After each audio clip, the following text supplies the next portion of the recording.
Hey, good to see you. Thanks for coming. This is another episode of Wireframe, and today we're going to be talking about dropping titles. Yeah, we're going to have a whole bunch of Wireframe episodes, I guess, huh? Because we had one on, I think, Thursday last week, Friday last week, now today on Monday. Too much Wireframe. Maybe not enough, who knows?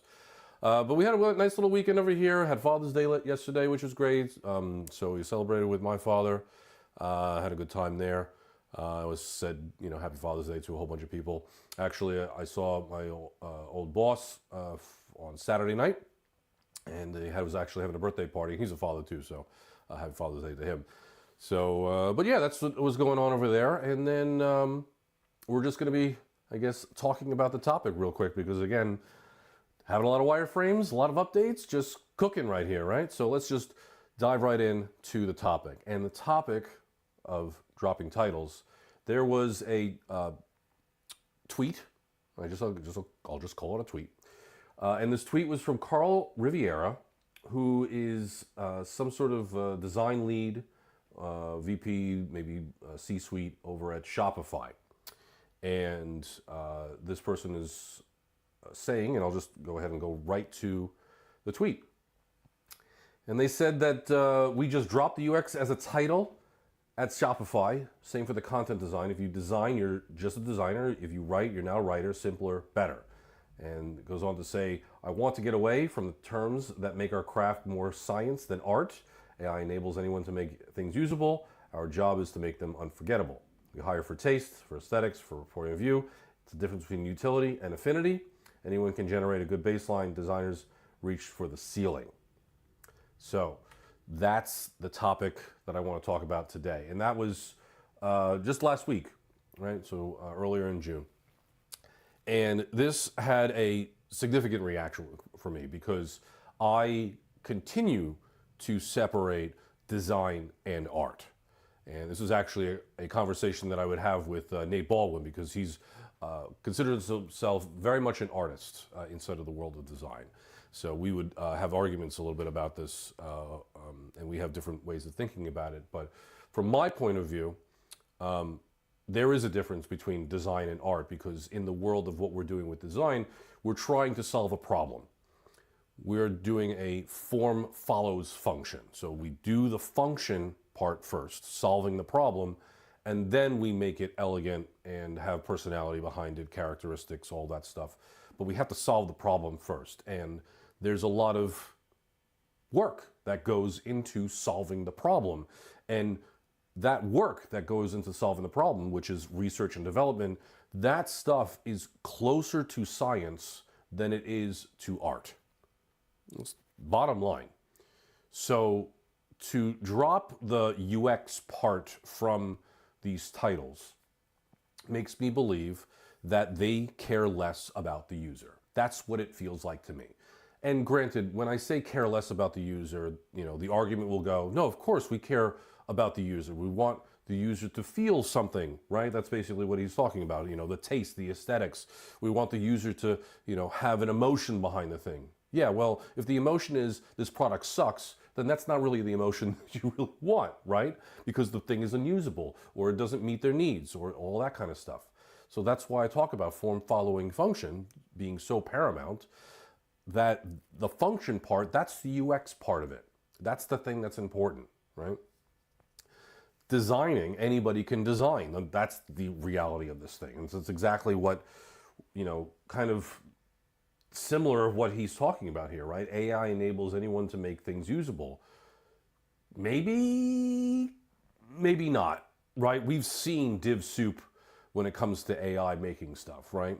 And the accessibility that ends up being on top of this stuff is missing in a lot of these cases. It's usually this extra thing that needs to be added on, or additional context that needs to be included, right?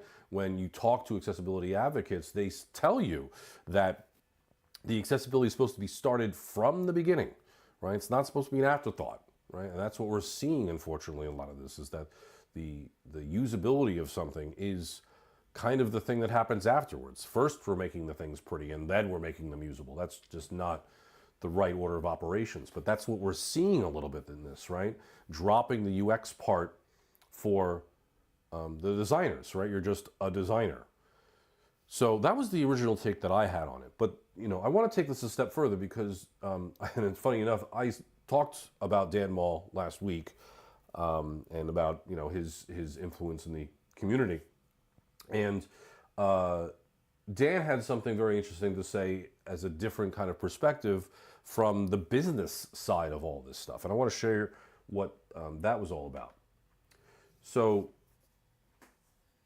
skipping ahead a little bit, he says, a little back of the napkin math here, flattening the salary bands and trimming the headcount, my guess is that this change can probably save Shopify $4 to $6 million a year, right? Which is good metrics for a CDO.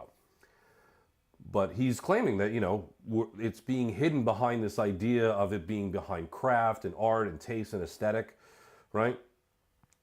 So that's his direction on this thing. That's his take, is that there's something behind this that's basically flattening the idea of separating these roles such that you can potentially, pay less because the bands are now gone, right? You don't have a specialist in this band. You don't have a specialist in this band. You just have a lump of designers that have all different kinds of specialists themselves as individuals. But because they're all in the same band, you all pay them in the same band, right? And the same thing with the writers. It'll be all in the same band, so there's no difference between them, right? And that's a little dangerous, I think, because, I was talking with my wife about this earlier. And the idea behind this a little bit is, for a house, you would have potentially a plumber who's very specific in plumbing for the house and has a specific set of skills that would be able to do things a lot better and a lot more efficient than a general contractor who, again, is a generalist. They can do a little bit of this, they do a little bit of that, right? And when it comes to trying to pay those two people, generally speaking, the contractor, who's not specifically a plumber, ends up charging less typically than the master plumber who's been doing it for lots of years, right? And if we try to make everybody into general contractors, I'm afraid we're going to see drops in the pay because, well, they're just generalists. They do a little bit of this, a little bit of that. They get it done for the most part, and it's good enough, and we got it for cheap, so move on. As opposed to paying the specialists, which are going to do it the right way, the best way, but are going to cost a little bit more. That doesn't sound so enticing, especially in the world of digital iteration, where if it didn't work the first time, oh, no problem, we'll just go ahead and circle back, right? And that's not a really good way to do any of this, right? Especially if you think about it as the physical world. If you got a general contractor to work on your house, they screwed up the plumbing, you're not going to bring the general contractor back in because clearly they don't know what they're doing if they screwed up the plumbing. You're going to have to bring in the specialist at that point. And now you pay for the general contractor, and then you pay for the specialist, and hopefully didn't ruin your house in the process, which includes additional cost on top of that, or all the legal stuff that might have happened, in terms of trying to, recoup anything. And that's the same kind of thing that could potentially happen if you do poor work in the digital world, right? You could have lawsuits. I mean, even the accessibility things are coming around the corner for the EU, where people aren't just going to get lawsuits, they're just going to get big fines that are plopping in, right? And removing the specialists, especially accessibility specialists, is just going to see all these fines come to fruition, and people are going to be having some serious wake-up calls, we believe. Who knows what kind of sneaky stuff is going to go on afterwards, but overall, we should just be doing things the right way. And it's going to cost, people to do the things the right way, as opposed to, again, these generalists. This is where we're getting the full stack engineers from, the people who do a little bit of this and a little bit of that.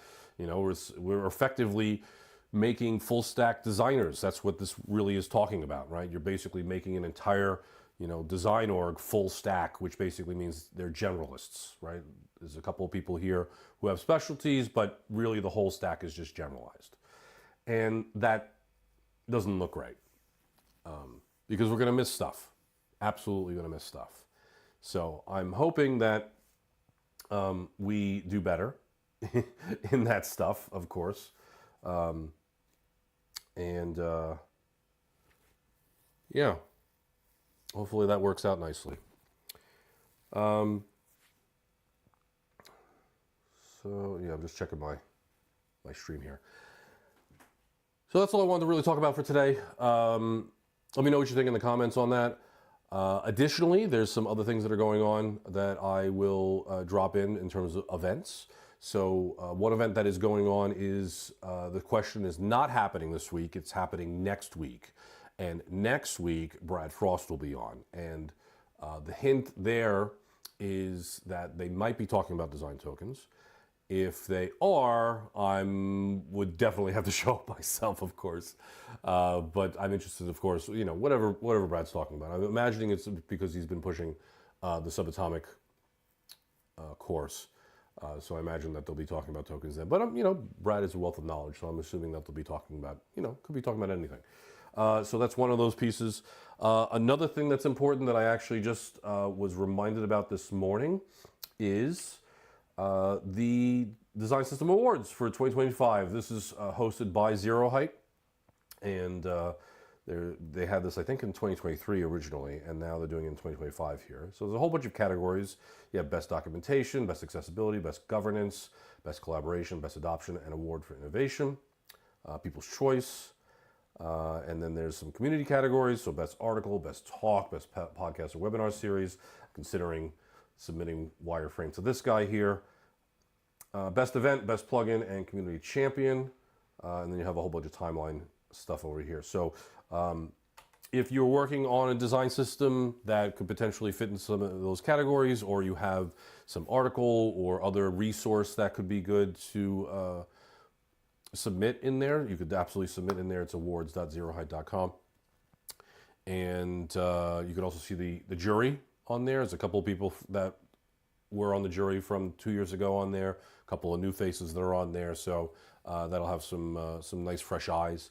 And I believe they also have an event held in London later this year in December to kind of as the culmination of the whole thing. So that could be cool depending on how that goes down. But yeah, that's for that. And then the only other thing I'll mention, I guess, is that there is an event here in Long Island on Thursday in Farmingdale. It's the Long Island Technologists group that I am a part of, that I love going to, because it's a really nice group of people who are in the technology space here on Long Island that just having a good time talking about tech stuff. And there's some presentations. In fact, I think the presentation that's happening this Thursday is going to be by one of the co-founders of the company that hosts the event. And he, I believe, is going to be talking about breaking into the industry, the tech industry, from kind of the beginning now, especially since it's so volatile. So kind of, I think he's going to be telling a little bit of his story about, kind of the same time that I kind of started, but also his take on what you potentially could be doing now to get ahead. So could be interesting. And I think they might even try to live stream it this time. We'll see. Yeah. But that's it for today. Thanks for joining me over here. I don't know when the next Wireframe will be. I mean, technically I blocked out tomorrow, but we'll see if there's any news that is worthy of the Wireframe for tomorrow. But other than that, play nice in the comments, and I'll see you next time. Bye.